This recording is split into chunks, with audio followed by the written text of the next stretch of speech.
Like many of you here, I am trying to contribute towards a renaissance in Africa.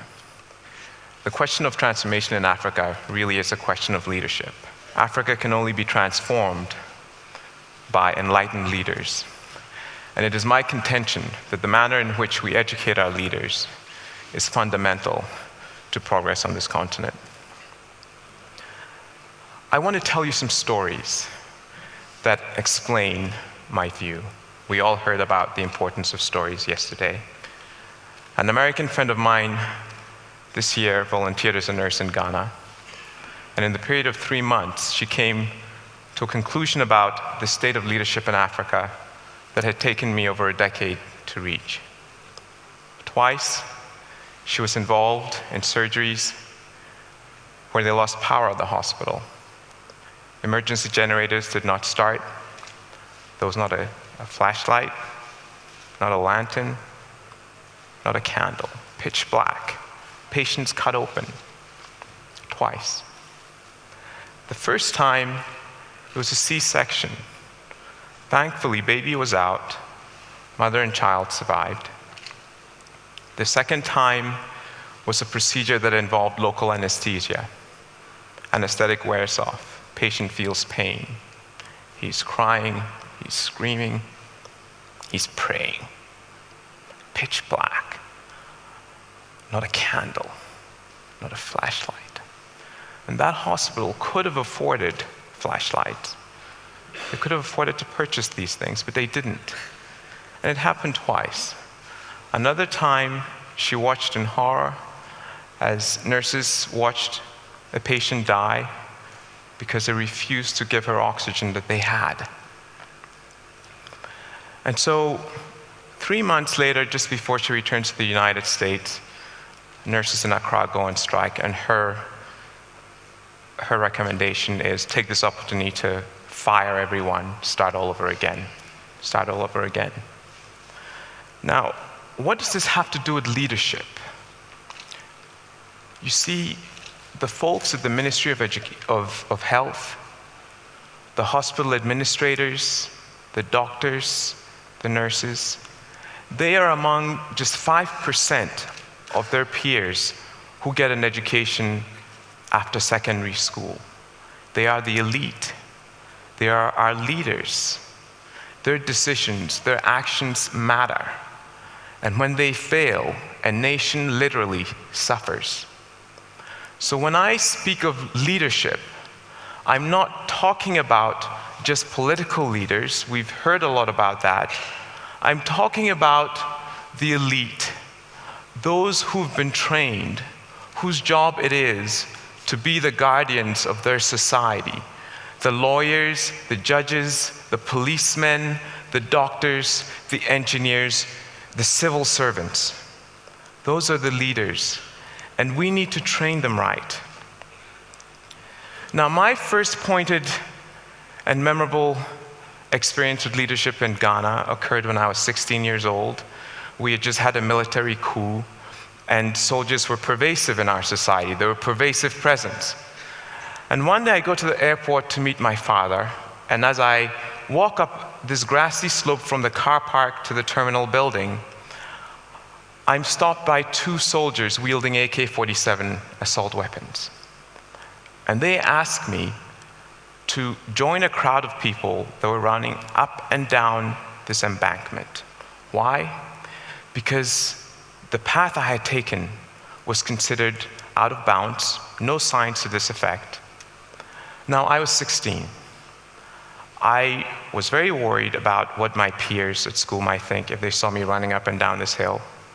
I was especially concerned of what the girls might think. And so I started to argue with these men. It's a little reckless, I was 16. I got lucky. A Ghana Airways pilot falls into the same predicament. Because of his uniform, they speak to him differently. They explain to him that they're just following orders. So he takes their radio, talks to their boss, and gets us all released. What lessons would you take from an experience like this? Several for me. Leadership matters. Those men were following the orders of a superior officer. I learned something about courage. it was important not to look at those guns. And I also learned that it can be helpful to think about girls. So a few years after this event, I leave Ghana on a scholarship to go to Swarthmore College for my education. It was a breath of fresh air. You know, the faculty there didn't want us to memorize information and repeat back to them as I was used to back in Ghana. They wanted us to think critically. They wanted us to be analytical. They wanted us to be concerned about social issues. In my economics classes, I got high marks for my understanding of basic economics, but I learned something more profound than that, which is that the leaders, the managers of Ghana's economy, were making breathtakingly bad decisions that had brought our economy to the brink of collapse. And so here was this lesson again: leadership matters. It matters a great deal. But I didn't really fully understand what had happened to me at Swarthmore. I had an inkling, but I didn't fully realize it until I went out into the workplace, and I went to work at Microsoft Corporation.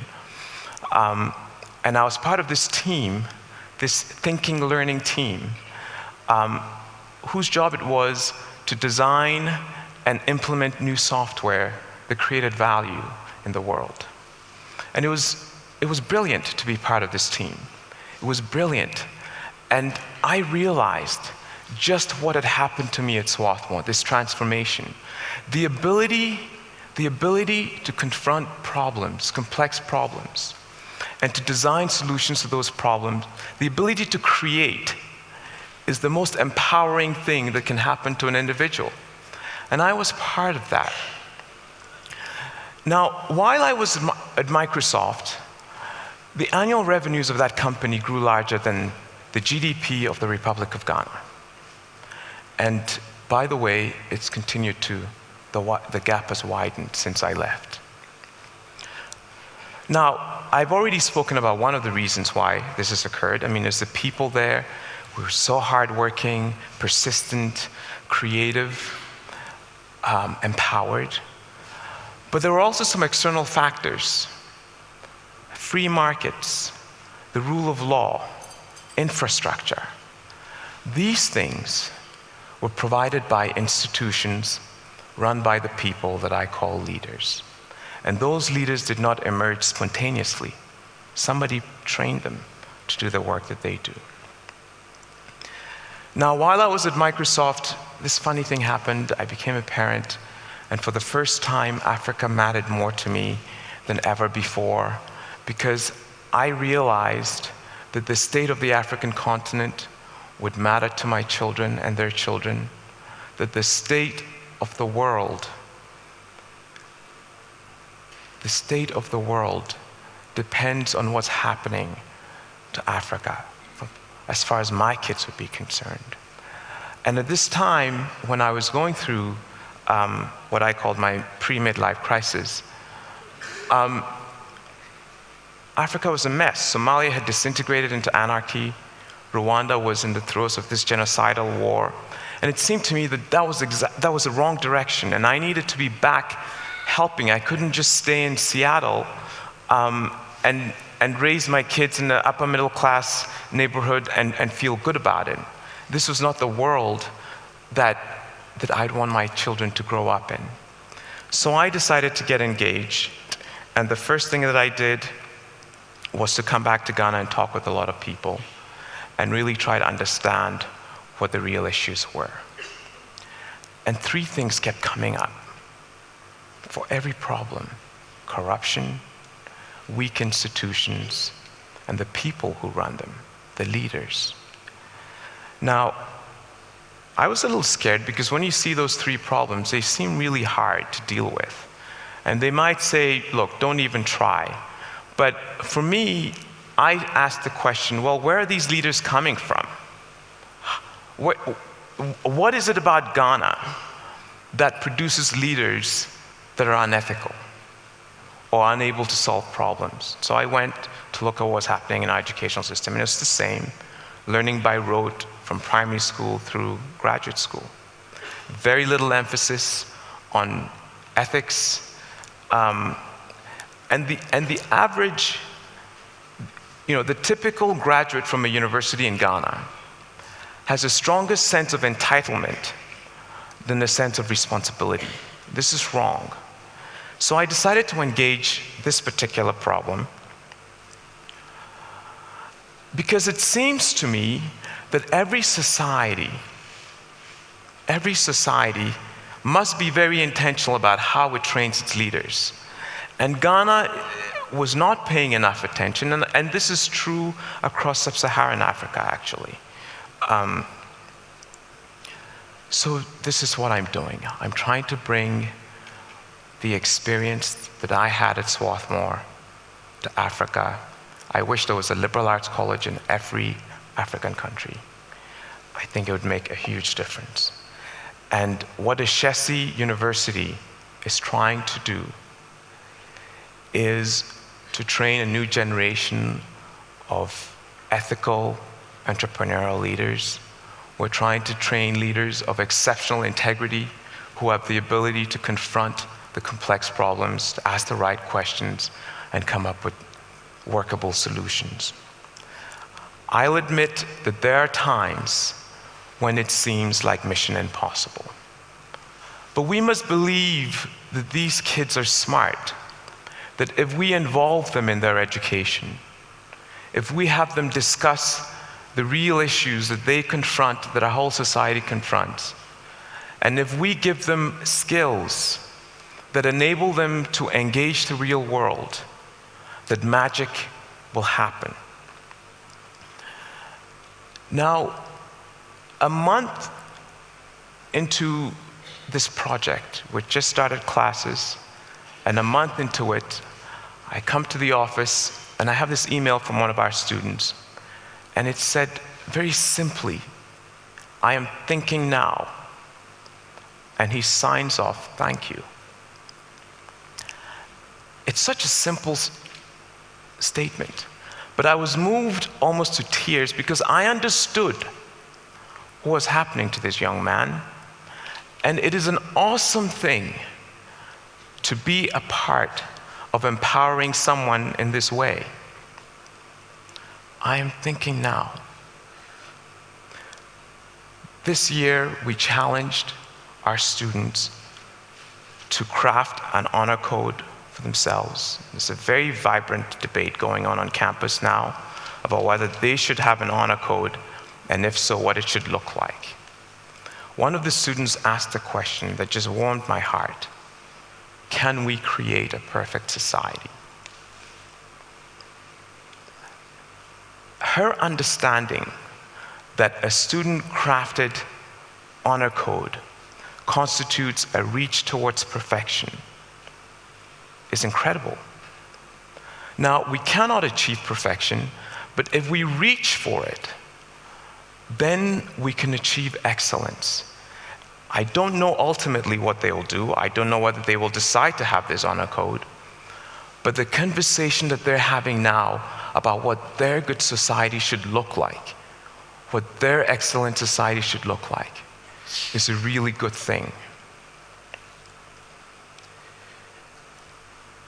Am I out of time? Okay. Now, I just want to leave that slide up because it's important that we think about it. I'm very excited about the fact that every student at Ashesi University does community service before they graduate, that for many of them, it has been a life-altering experience. These young future leaders are beginning to understand the real business of leadership, the real privilege of leadership, which is, after all, to serve humanity. I am even more thrilled by the fact that last year, our student body elected a woman to be the head of student government. It's the first time in the history of Ghana that a woman has been elected head of student government at any university. It says a lot about her. It says a lot about the culture that's forming on campus. It says a lot about her peers who elected her. She won with 75% of the vote. And it gives me a lot of hope. It turns out that corporate West Africa also appreciates what's happening with our students. We've graduated 2 classes of students to date, and every single one of them has been placed. And we're getting great reports back from corporate Ghana, from corporate West Africa. And the things that they're most impressed about is work ethic. That passion for what they're doing, the persistence, their ability to deal with ambiguity, their ability to tackle problems that they haven't seen before. This is good because, over the past 5 years, there have been times when I felt that this is mission impossible. And it's just wonderful to see these glimmers of the promise of what can happen if we train our kids right. I think that the current and future leaders of Africa have an incredible opportunity to drive a major renaissance on the continent. It's an incredible opportunity. There aren't very many more opportunities like this in the world. I believe that Africa has reached an inflection point with the march of democracy and free markets across the continent. We have reached a moment from which can emerge a great society within one generation. It will depend on inspired leadership. And it is my contention that the manner in which we train our leaders will make all the difference. Thank you. God bless.